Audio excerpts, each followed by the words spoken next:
বদরের যুদ্ধ ছিল মদিনার মুসলিম ও মক্কার কোরাইশ বাহিনীর মধ্যে প্রথম বৃহৎ যুদ্ধ। এই যুদ্ধের উদ্দেশ্যে মক্কা থেকে রওনা হওয়ার ঠিক আগ মুহূর্তে কোরাইশ নেতা আবু জাহেল কাবা ঘরের নিকটে যায়। সে কাবার গেলাফ ধরে কান্না করে এবং এই যুদ্ধে বিজয়ী হওয়ার জন্য প্রভুর দরবারে সাহায্য প্রার্থনা করে। যদি আপনাকে প্রশ্ন করি, বলুন তো এ সময় আবু জাহেল কার কাছে সাহায্য চেয়েছিল? আপনি হয়তো বলবেন লাত, উজ্জা কিংবা অন্য যেসব দেব দেবীর পূজা কোরাইশরা করত, আবু জাহেল তাদের কাছেই সাহায্য চেয়েছিল। কিন্তু আপনি জেনে অবাক হবেন, এসব দেব দেবীর কারো কাছেই আবু জাহেল সাহায্য চায়নি, বরং সে সাহায্য চেয়েছিল স্বয়ং আল্লাহ তাআলার কাছে।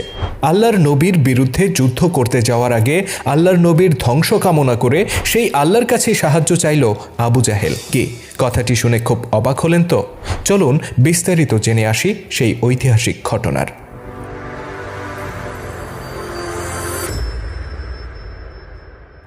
মক্কায় কোরাইশদের নির্মম নির্যাতন সহ্য করতে না পেরে সাহাবীদেরকে নিয়ে মদিনায় হিজরত করেছিলেন মহানবী হজরত মুহাম্মদ সাল্লাল্লাহু আলাইহি ওয়াসাল্লাম। তিনি হিজরত করার পর মদিনার মুসলিম ও মক্কার মুশরিকদের মধ্যে বেশ কয়েকটি যুদ্ধ সংঘটিত হয়। এর মধ্যে প্রথম বৃহৎ যুদ্ধ ছিল বদরের যুদ্ধ।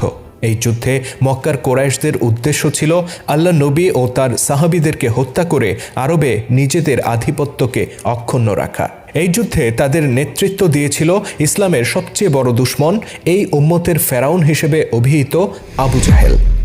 যুদ্ধের নিয়তে মক্কা শহর ছেড়ে বের হওয়ার আগে আবু জাহেল কাবা ঘরের নিকটে যায়। সে কাবার গেলাফ ধরে কান্না করতে থাকে আর আল্লাহর দরবারে প্রার্থনা করে বলে, হে আল্লাহ, তুমি আমাদের দুটি দলের মধ্যে সেই দলকে সাহায্য করো যারা অধিক অতিথি আপ্যায়নকারী, আত্মীয়তার সম্পর্ক রক্ষাকারী এবং বন্দীদেরকে মুক্তিদানকারী।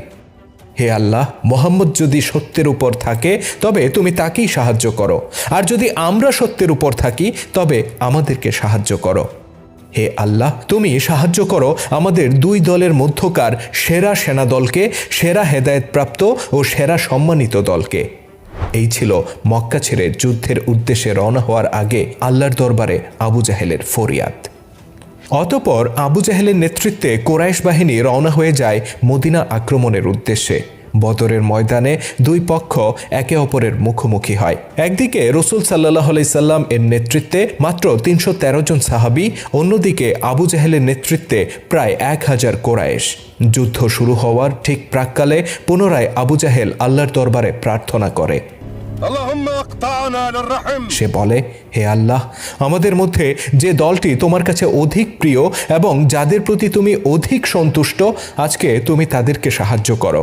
হে আল্লাহ, আমাদের মধ্যে যে দলটি অধিক ন্যায়পরায়ণ, আজকে তুমি তাদেরকেই সাহায্য করো।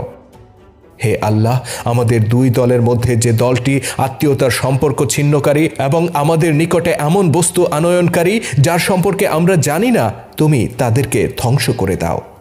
আশ্চর্যের বিষয় হচ্ছে, আল্লাহ নবীকে হত্যা করে আল্লাহর সত্য দিনকে মাটি চাপা দিতে চেয়েছিল আবু জাহেল, আর এই ব্যাপারে সে আল্লাহর কাছেই সাহায্য চাইল।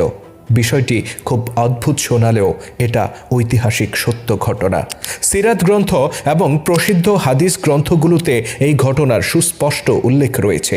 আবু জাহেলের এই বক্তব্য থেকে এটা বোঝা যায়